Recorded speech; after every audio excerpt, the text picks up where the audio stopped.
The views and comments of the hosts and guests are not necessarily those of the station. Hello, Philippines. This is LeCain with World News Jam.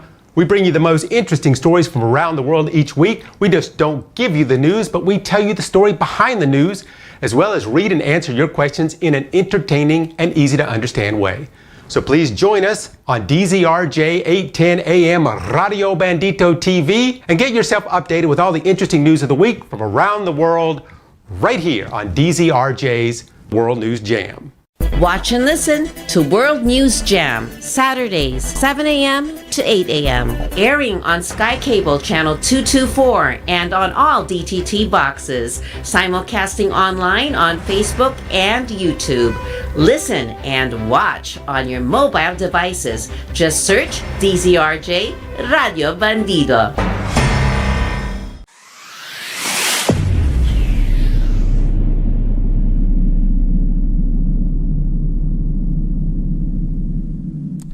Hello, Philippines, and welcome to the World News Jam right here on DZRJ Radio 810 AM and Radio Bandito TV. My name is LeCain, coming to you right here in Metro Manila. Here on the show, we talk about the news going on outside the Philippines to keep you updated and smart about what's going on around the world. Now, don't forget to check us out on DZRJ Facebook page and the Radio Bandito YouTube page, where you can find the World News Jam and all the other great shows here on DZRJ. Now, this week, we're going to continue our ongoing look at the U.S. elections, also an update to the situation going on now in Israel and Lebanon, the arrest of Sean P. Diddy Combs, his current situation, and some interesting science news. So thank you so much for joining us here today. So let's get right to it. Do you ever own a pager? These days, when you mention a pager to people who are under 25, they have no idea what you're talking about. It's like that show where they asked a group of millennials to dial a number on a rotary phone. Not one of them could figure it out. Now, a pager is a little more modern than a rotary phone, but still, I think the current market for pagers is probably, I guess less than 1%. The reason it's not zero is because the Hezbollah group of Lebanon still has a use for them. You see, the leader of the Muslim extremist group believes that cell phones are easily hacked and are not very secure. So the group decided to revert back to the pager instead of phones because they are more secure. Just so you know, a pager is a small device. Attach it to your belt. Usually when someone calls it, their phone number comes across a small screen on the pager, which means you should call them back.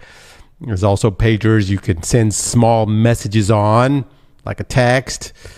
So the Hezbollah organization decided to invest in pagers to secure their communications among their many members and factions across Lebanon. But somehow, and in some way, the pagers they purchased turned out to be more than just pagers. They were also bombs planted by the Israeli military group Mossad, a group that is known for doing high-tech attacks. They are the limb of the government that is responsible for covert operations. I guess they're kind of like the CIA or MI6. They tracked down the Nazi war criminals and secretly brought them back to Israel to stand trial and be executed. They tracked down almost all of those Arab leaders responsible for the killings of the Israel Olympic athletes at the 1972 Olympics. They tracked down and abducted a West German rocket scientist working on an Egyptian missile program. By the way, he was never seen again. There was an Egyptian nuclear scientist they killed in his hotel room, and his prostitute soon after was pushed in front of a car and killed. In the 80s, they killed a Brazilian Air Force colonel with radioactive poison. Another Egyptian scientist fell off a balcony with his veins cut. Even though it looked to be like a suicide, it turned out to be a Mossad assassination. A Hamas bomb maker, known as the Engineer, answered a phone call from his father. The phone had a bomb implanted in it. Half his head was blown off. and he died instantly. Turns out his friend's father got $1 million and a U.S. visa in return for his assistance in that assassination. And this is what that group does. They kill people. This is why it was very obvious who it was that planted bombs in all the new pagers that Hezbollah had recently purchased. How they were able to get the bombs into the pagers is still unclear, but almost all the pagers at the same time exploded. 12 people were killed, 2 of which were children, 3,000 injured, some extremely bad. The hospitals flooded with people because the bombs all went off at near the same time. Eye injuries, hand injuries were the biggest, and of course, hip injuries, as people had the pagers attached to their belt. But this was not the only attack by Israel this week. The very next day, a series of walkie-talkies that Hezbollah had recently purchased all blew up at about the same time. Now, as you could imagine, you could put a lot more explosives in a handheld radio device than a pager. So, bigger explosions means more injuries, more dead. 20 people were killed, 450 injured, almost all of them severely. It's now known as the single largest security breach in Hezbollah history, and has put Hezbollah forces in a complete disarray. I mean, what are they supposed to use for communications now? Rotary phones? But maybe that was the point all along. Maybe, unlike a missile attack, Israel wants to seemingly get into the heads of its enemy, make them guess what could also have a bomb in it. I mean, if you look at the numbers of pagers and radios that exploded, I'd be a bit worried about the next communication device I was given. If you remember recently, Israel assassinated a Hezbollah leader in his hotel room. In that operation, they placed a bomb a month before in the room and just waited until the target was in the perfect position. Remember a while back when Iran and Hezbollah promised retaliation for that bombing, which prompted the U.S. warships to move toward the Middle East? Well, that was that bomb in that hotel that caused all that. But because of Israel's extreme aggression after that in the West Bank, those U.S. ships turned around and left. Now, in this particular attack this week, the U.S. was there just the day before trying to negotiate a ceasefire in Gaza, which they have been working on for weeks. Supposedly, U.S. was completely unaware of what Israel was planning with the pagers and the radios. The U.S. Secretary of State said time and again, when the U.S. and other meteors believe they are making progress on the ceasefire deal in Gaza, we've seen an event that threatens to slow it, stop it, derail it. When news came of the bombing and of the deaths, the negotiators had been making progress on the timing and all other details of a prisoner swap that could have freed hostages in exchange for the release of Palestinian prisoners in Israel detention. This has taken months for them to get to this point. But now with this round of killings by Israel, some of them children, the U.S. is having to tread lightly and figure out a way again of calming both sides down. Some people are saying that Netanyahu is slowing all these deals down because his people who back him in the government don't want any deal with the Palestinians at all. And making a deal would weaken Netanyahu even more in his own country. Now, since all this happened, Israel has decided to deliver the worst, most destructive airstrikes to Lebanon in a year. On Thursday, just a day after the walkie-talkie attack, which was just a day after the pager attacks, Israel unhoused a 2.5-hour attack on southern Lebanon. Israel claims it was hitting hundreds of multi-rocket launcher barrels that were set to fire on Israel very soon. 52 separate strikes in all. The leader of Hezbollah, speaking about this week's attack, said Israel has now crossed all red lines. He stated that the enemy went beyond all controls, laws, and moral, and these attacks should be considered war crimes or a declaration of war. Of course, the question still being asked is, how did Mossad spy agency get all those bombs into the pagers and radios and then get them into Lebanon and into the hands of the Hezbollah operatives and then detonate them?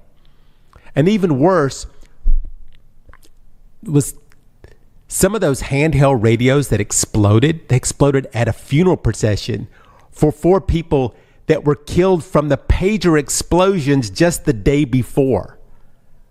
Now, of course, there has been an investigation, and the first people blamed a Taiwanese company for manufacturing the pagers, but they claim that the parts came from Hungary. Now, the walkie-talkies actually came from a company in Japan that claims they have not made the model in 10 years. There's a question as whether the radios actually came from Japan or were knockoffs bought off the internet, to which I say they're making knockoffs of a 10-year-old walkie-talkie. People reported seeing smoke coming from the pagers just before they exploded. Supposedly, there would be a page from a certain Hezbollah official, and then boom, the pager would explode. Most of the explosions all happened in the same hour. As far as we know, both the walkie-talkies and the pagers, they were purchased months ago. So the next question is, were the bombs planted before they were bought, or were they put in after they were bought? Right now, within Hezbollah organization, there are many supposedly blaming each other on how these devices ended up getting into the hands of the militants, because how would Israel know that they were going to purchase these exact models? Also, one more point. The pagers were a model that was brand new to Hezbollah. They had not been used before. And they gave out nearly 5,000 of them. Who decided to change to this model? They were made in Taiwan at the request of a Hungarian firm. There's also one more piece of this pie coming from an unnamed Israeli official, that this entire attack was designed to happen all at once. However, it was not supposed to happen now. However, Israel became aware that somehow Hezbollah had found out how and when the attack was supposed to happen, so they decided to do it right away. This is how you know just how good this group of Mossad is.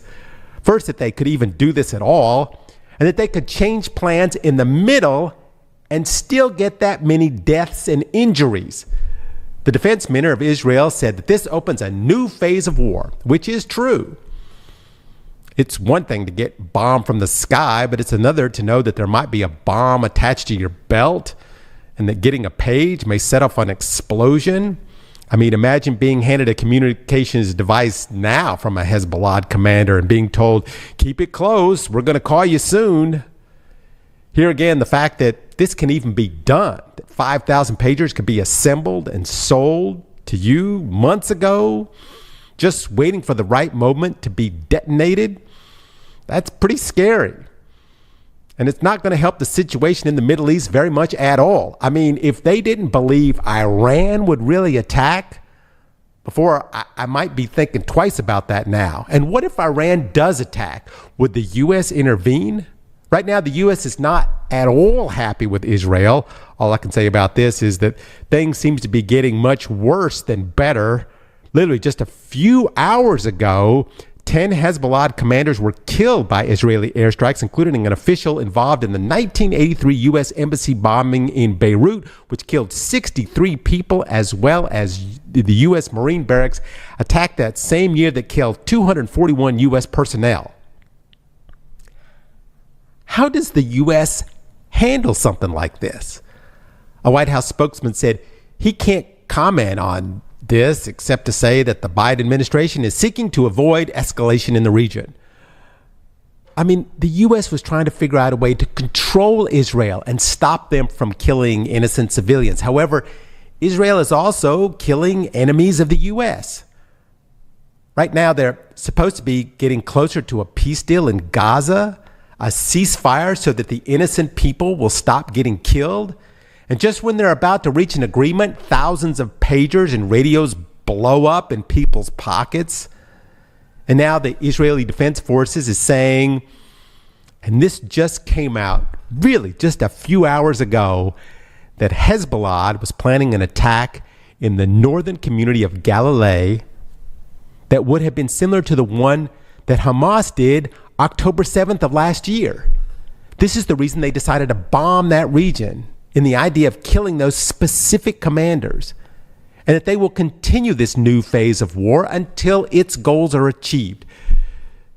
The U.S. has just sent out a warning to U.S. citizens that they should not travel to Lebanon. And if you currently reside in Lebanon, that you should get on a plane and leave immediately. Can things get any worse there? I'll never use a pager again. This is Eric LeCain on the World News Jam right here on DZRJ Radio and Radio Bandito TV. Let's move over to some entertainment news, which we haven't had in a while. There's one thing that I have noticed among rich celebrities, actors, musicians, directors. There was always a time when they first got a lot of money, got the inclination, well, now I'm a god and I can do whatever I want. I mean, if all of a sudden I had hundreds of millions of dollars and people would literally do anything I asked them to do, maybe I would do some crazy things. Of course, then later in life, they learned their lesson because of legal litigation and settled down and became normal again. However, the problem was, of all the people back when they were crazy, who remembered everything they did. Maybe at the time it was cool and crazy and just being a rock star, but years later, they're finding out that a lot of what they did was illegal and they can be sued or arrested for it. Such as the case of our latest example, Sean Puffy Combs, or Sean Diddy Combs. I remember him back in the day. I wasn't a very big fan of Diddy. I always found him to be more pompous than talented, but I was in the minority. And he made a vast fortune selling his music and his shirts and stuff. Some estimate his net worth is around $1 billion now. Shows what I know about rapping talent. But $1 billion, that's really enough money to do whatever you want. Now, we assume that when you get rich, the general laws that applies to us, the poor people, doesn't apply to you in the same way. But really, that was back in the 80s and the 90s, some of the early 2000s. Just ask Harvey Weinstein, Kevin Spacey, R. Kelly. But what you could get away with before doesn't necessarily mean you can get away with it now. It's okay if it's just one or two people, you can pay them off. But if it's more and more people keep coming forward, stories start to sound the same, well, eventually the police are going to realize that there might be an illegal pattern of crimes going on. And that's what's happening this week to Sean Puffy Combs, or rather P. Diddy. He was arrested this week on felony counts of racketeering, sex trafficking, and using transportation to engage in prostitution.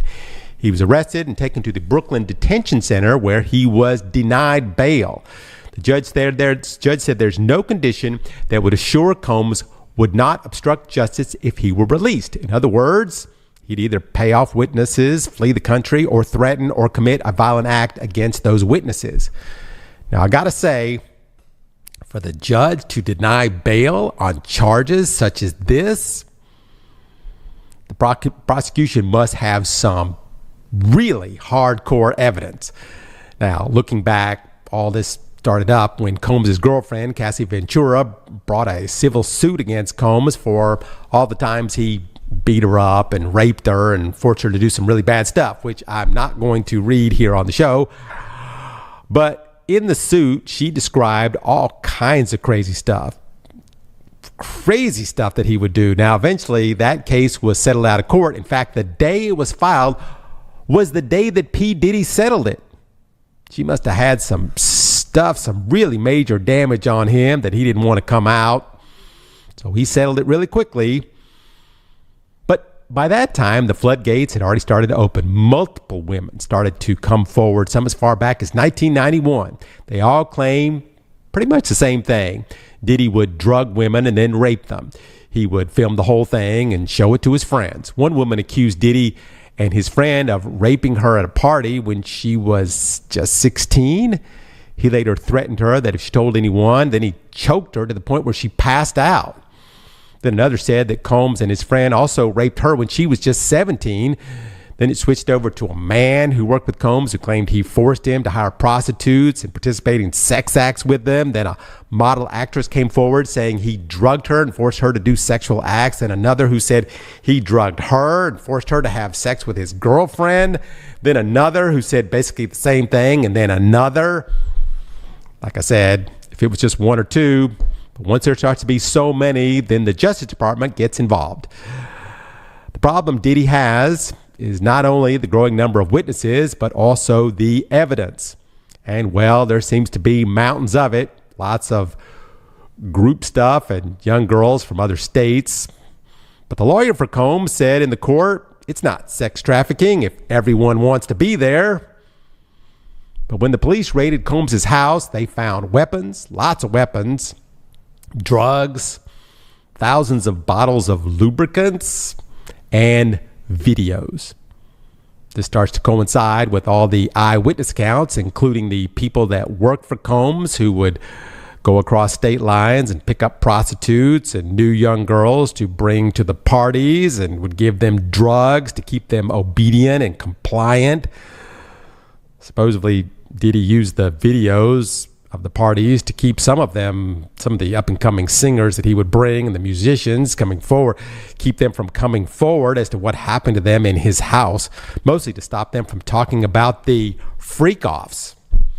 It's a term that he used to describe his crazy, wild sex parties that he had with women he had met and male prostitutes he had hired. He would have them do sex acts in front of him while someone recorded it all on video. He even directed the scenes as to what they would do. He got the women in the sessions to make them believe he was interested in them romantically. Then he would drug them and have them do sex acts with the men that he hired. Then he would give them IV fluids in their veins and then do it all over again. Sometimes these things would go on for days. And of course, the problem Cohn is having now is he kept videotapes. The worst evidence of all. The employees of Combs are now coming forward explaining how they arranged for travel and booked hotels and supplied the drugs and the oils and the extra linens. All of this was video recorded to use later if the girl wanted to create any legal problems. And that worked for a while. But like I said, if enough people come forward, the police are going to raid your house. Now, as of today, Diddy has been denied bail twice from the U.S. District Judge. There was an offer of $50 million to put up his bail money. However, it was also denied. $50 million, and it was denied. The prosecutors believe that as soon as he would be released, he would go after all the people testifying against him and most likely flee the country. Right now, Diddy has pleaded not guilty at all accounts, but in reality, things are not looking good for the billionaire musician mogul. Usually when you have that kind of money, you can pay off enough people to stay out of jail. But the problem with Diddy is his ego just outraised his common sense. He thought he could beat all these people in court. But the problem is, it looks like he's guilty. Like, really guilty. And that's the problem. Once it looks like the ship is sinking, everyone jumps in the lifeboat and points the finger at you. Right now, P. Diddy sits in jail on a suicide watch. I think once you're in jail with the possibility of never getting out, reality starts to settle in. Does anyone remember Jeffrey Epstein? This is the World News Jam on DZRJ Radio. My name is Eric LeCain, and we are discussing interesting stories from around the world. Let's get to some science news. Nuclear fusion energy. We have talked about it before on the show. It's really the best kind of energy. No smoke, no pollution, no byproducts, just pure, clean energy that never stops. It's really the best. Way better than oil or gas or hydro or solar or even plain old energy from a nuclear plant. So why don't we use nuclear fusion? In theory, it's actually very simple to produce. I mean, it's naturally produced anyway. The sun is a good example of nuclear fusion. The sun has been making energy for the last, billions of years. basically never runs out of fuel. I mean, eventually it will run out of fuel in like 10 billion years, give or take. In fact, the sun sends out so much energy that the Earth only really consumes around 1/1 billionth of that energy. And even then, it reflects 34% of it back into space. And yet it gives us light in the day. It keeps us from totally freezing to death. But what if we could just create a fusion reaction like the sun does all the time, right here on Earth? Wouldn't that solve all our energy problems? I mean, it would clear up so many issues with climate change and greenhouse gases and rising fuel costs. But the problem is, we just aren't smart enough yet to make it. I mean, we can make it, but make it without producing more energy to make it than its output that comes out. I mean, first of all, we can't contain it. If we made a piece of the sun, we don't have anything to put it in. The sun burns at around 10 million degrees Celsius with an atmospheric pressure of around 100 billion times more than Earth. We don't have a bowl or a container to put it in that wouldn't melt instantly.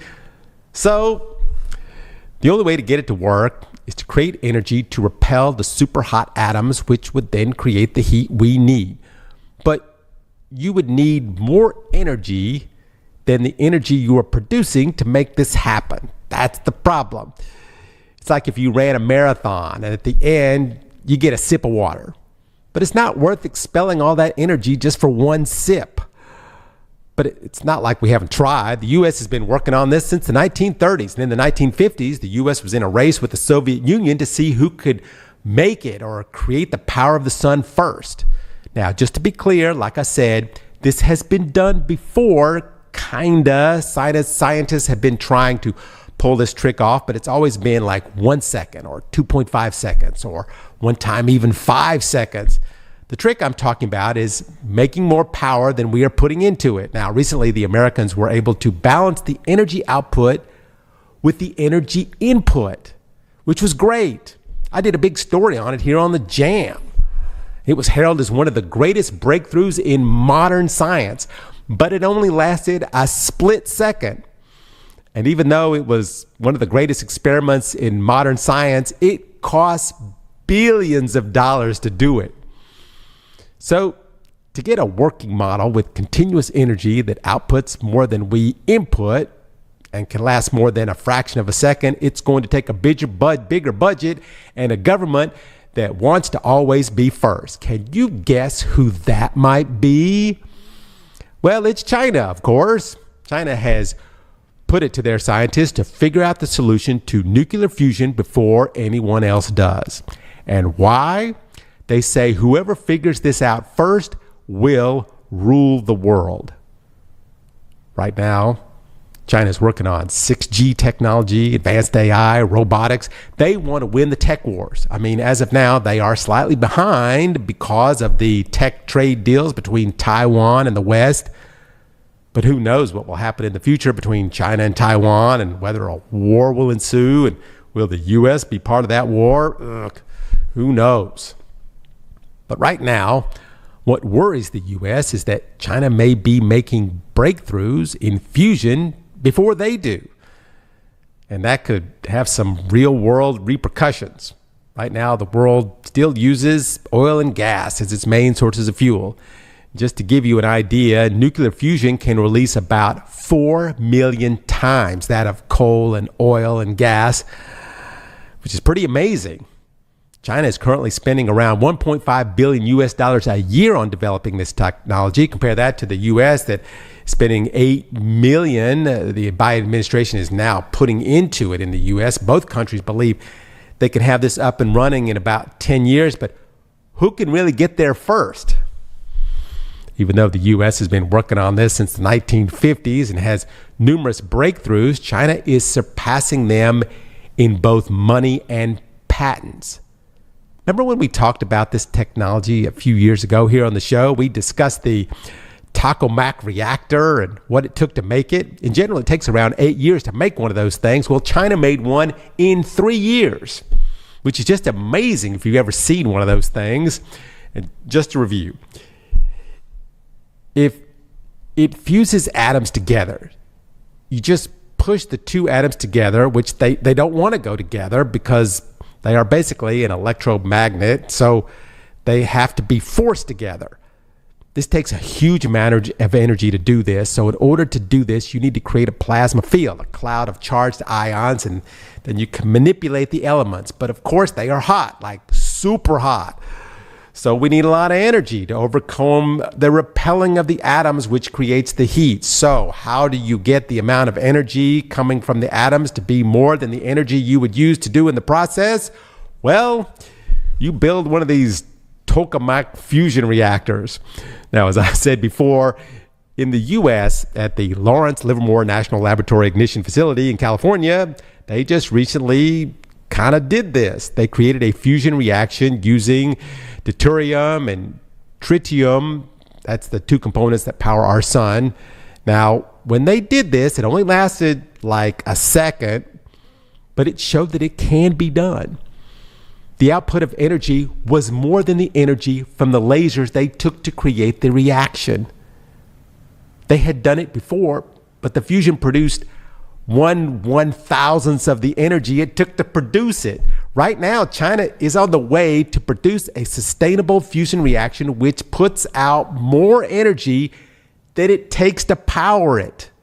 Because whoever can do that and can turn it into a commercial power plant capable of generating and storing power from a fusion reaction with no discernible waste, well, that person or country can rule the world.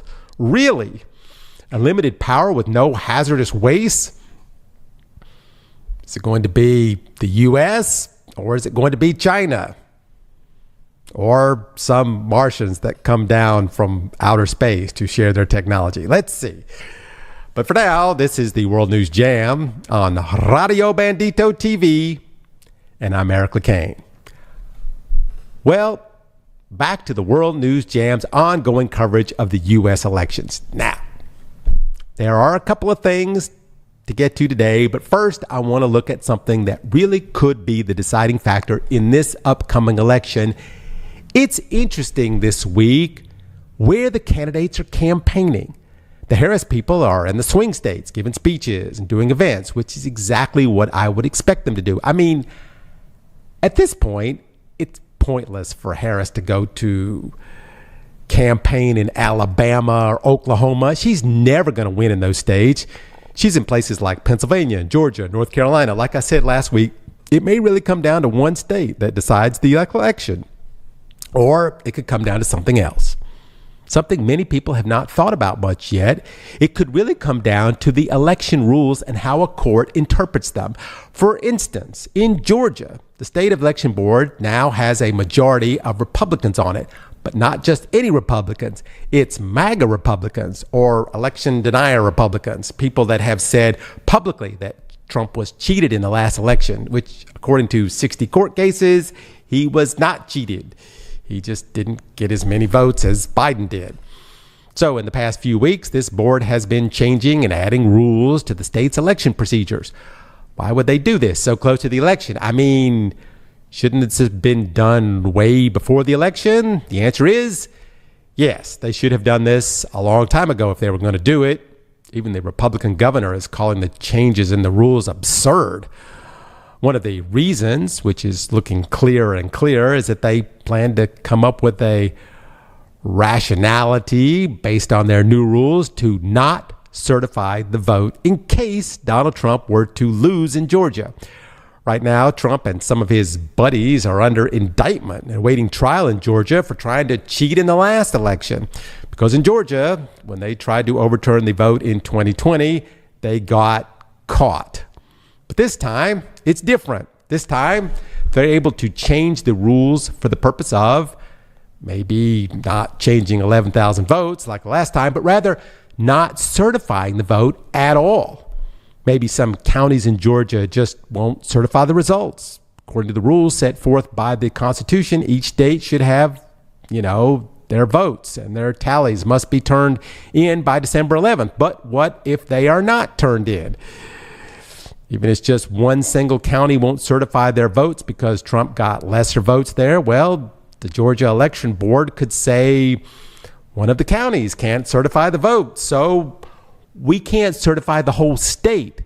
If, say, 2 states do this, it may not be possible for either candidate to get the all-important 270 electoral votes. So what will happen if that happens? Well, then it'd probably go to the courts and eventually be appealed to the Supreme Court, which currently has a majority of Trump-appointed appointed justices. Most likely the Supreme Court will send the case to Congress and let them sort it out, at which point the Republicans have the majority, even though it's a slim one. Now, the reason I am bringing this up is because Trump is campaigning in New York this week. New York is a state where he has no chance of winning. Well, why would Eric say Trump has no chance of winning in New York? I mean, if you like the states, talk about the states that hate Trump the most, I think New York is pretty high on the list. But what if you were not worried at all about losing the swing states like Georgia and Pennsylvania, because the current election boards there are made up of people that you mentioned in a recent rally as being heroes for the MAGA movement? I mean, if you look at the polls released this week, and believe me, I have, Vice President Harris, her lead is increasing. Last week we were in a virtual tie, but not so much this week. So what happened this week to inch Kamala Harris up in front of Trump? Well, there might be several reasons for this. One, Trump continues to keep pushing the notion that Haitian immigrants are eating people's cats and dogs in Ohio. Now, I know some of the internet memes on this subject are very funny. Mostly it's videos of Trump saying they are eating the dogs and they are eating the cats. And then there's a video of some very scared looking dogs and cats. But it's just a meme on Facebook, so you would think this would just go away soon and we would be on to something else. But no, Trump has decided to double down on it, putting forth the idea that it might possibly be true, which currently, according to every official in Ohio, there is no evidence that Haitian immigrants are eating dogs and cats. In fact, the media tracked down the 2 stories that started this national anti-immigrant frenzy about eating pets. The woman that claimed her neighbor's cat was eaten by some Haitians in the neighborhood finally said it was all made up. She never thought it would blow up like this. And the other woman, who said her cat went missing and must have been taken by the animal-eating immigrants, ended up finding her cat, Miss Sassy, in the basement. Now, there is a chance that maybe Trump's running mate, J.D. Vance, might have cleared this up in an interview, seeing that Ohio is his state.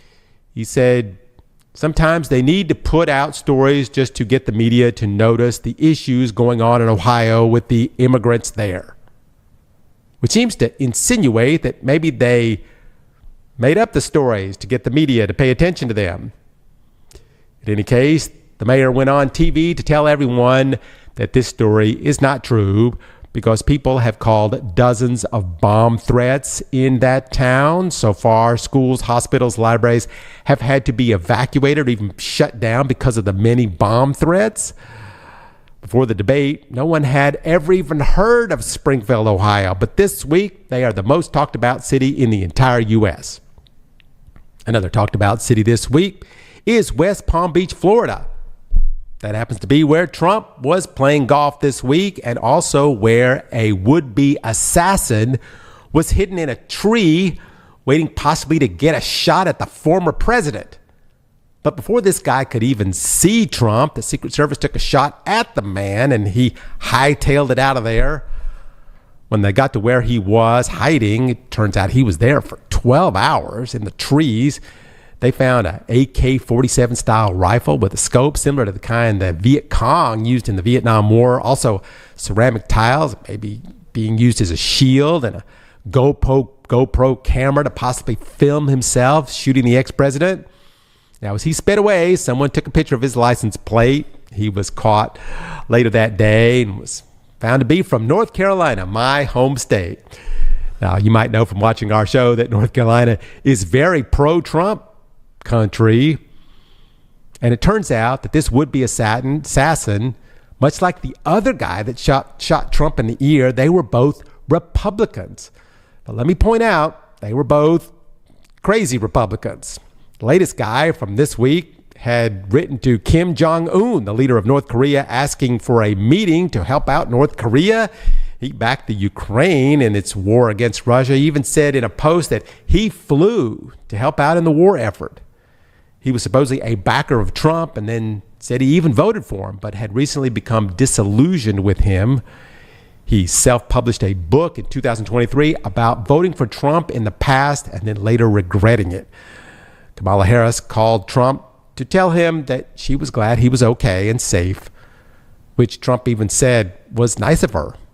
But that's where the niceties end.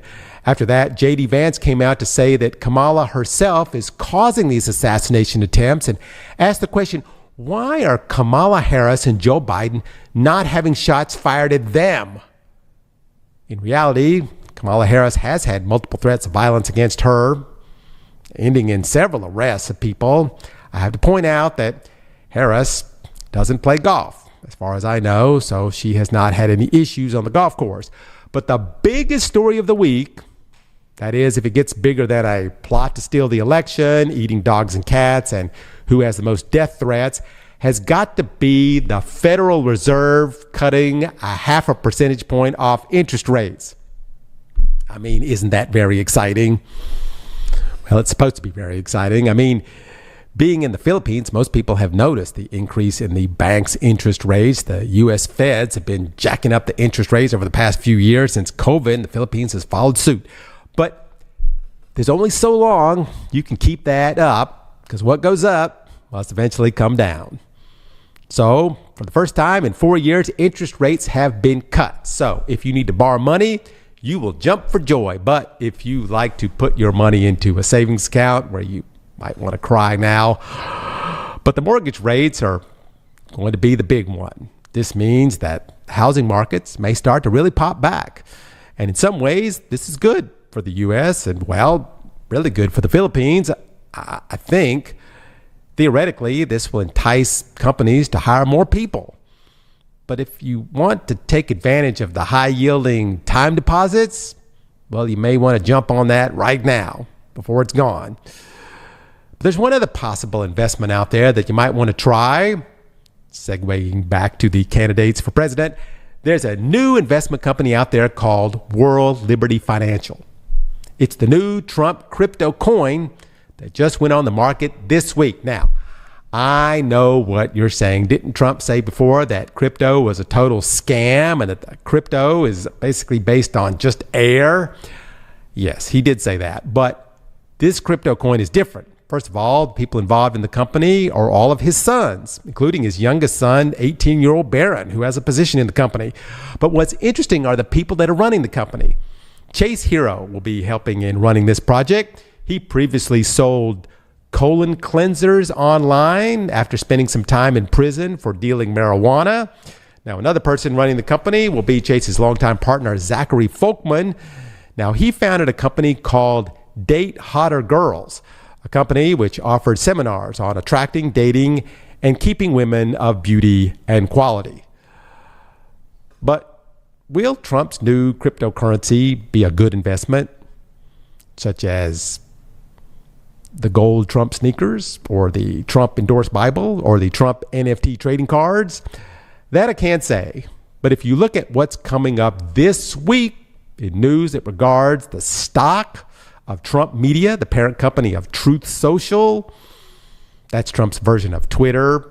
You know, we can see how many businesses actually will make you money, but Truth Social has been losing money since it went on the stock market, but that didn't stop people from buying it. Trump himself is still in court with the guys who originally started the company. However, this week, he will be able to sell his stock as the deadline keeping Trump from selling it will be up. But if Trump sells his stock, he will most likely tank the company.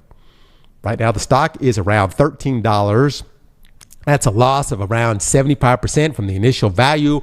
But if it goes below $12, then Trump is not allowed to sell it. So let's see by next week what Trump does. But as far as this crypto company, Trump has just opened. No one is exactly sure what to make of this thing. Trump's oldest son said he is embracing crypto because he says the banking system is tilted against conservatives, as the Trump business has been ordered by the courts to pay $355 million to to the courts in 2024 for financial fraud. But this is one person that will most likely not be buying Trump crypto coin, and that person is Taylor Swift. As we learned last week, Taylor Swift has said she will endorse Kamala Harris for president and is pushing for her millions of followers to make sure that they get out and vote in this election cycle. So to counter Taylor's endorsement, Trump tweeted this week, "I hate Taylor Swift," in all capital letters. Of course, all the news companies jumped all over this. Something I predicted last week would happen this week, but I actually think maybe a few of the Swifties would have not gotten out to vote for the Harris because of the endorsements of Taylor herself, but now because Trump has said this week that he hates Taylor Swift. I think people will vote for Harris just because of that, don't you think? Of course, not to be outdone, Billie Eilish has come out to say that she is now supporting Kamala Harris. Oprah Winfrey, George Clooney, Barbara Streisand, Beyonce, other big names that have publicly endorsed Kamala Harris now. But one endorsement that shocked me this week had to be Dick Cheney, the vice president of George Bush. I mean, he is the definition of what is a right-wing conservative Republican.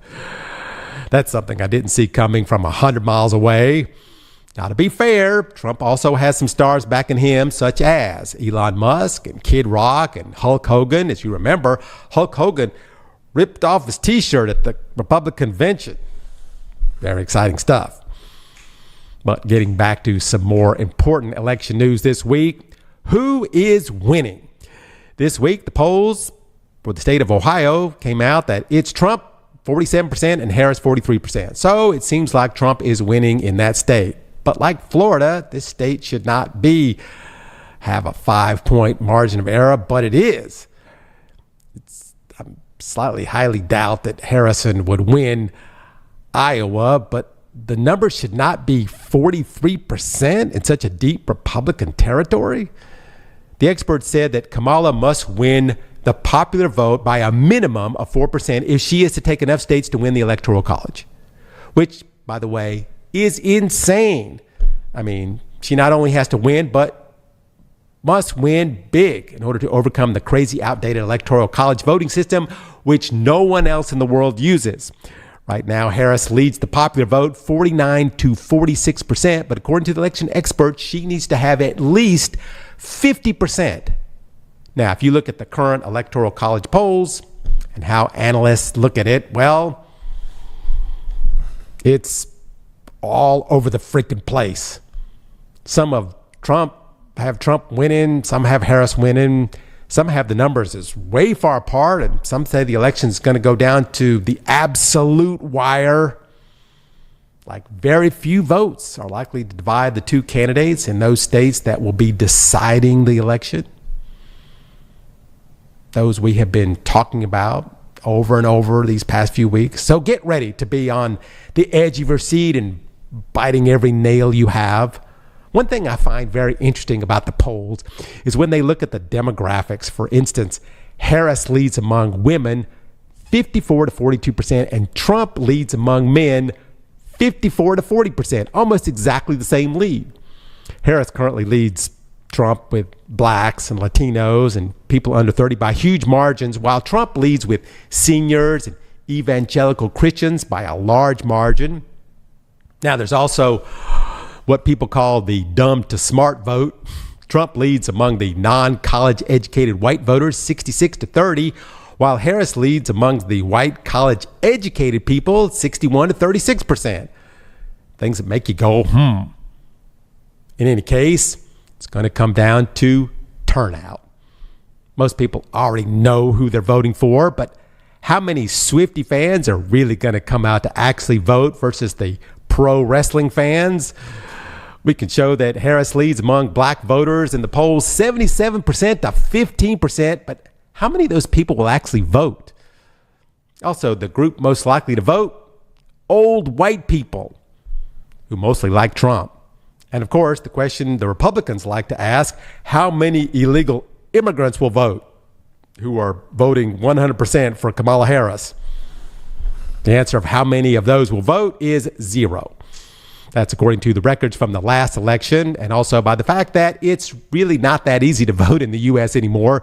You have to register with a government ID, and in some states that can be fairly hard. And your name must appear on a voter registration roll in order to cast a vote.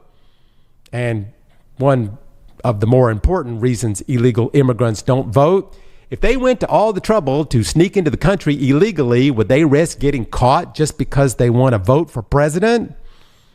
But like eating Ohio's cats, just very easy to blame immigrants because they are most likely will not fight back.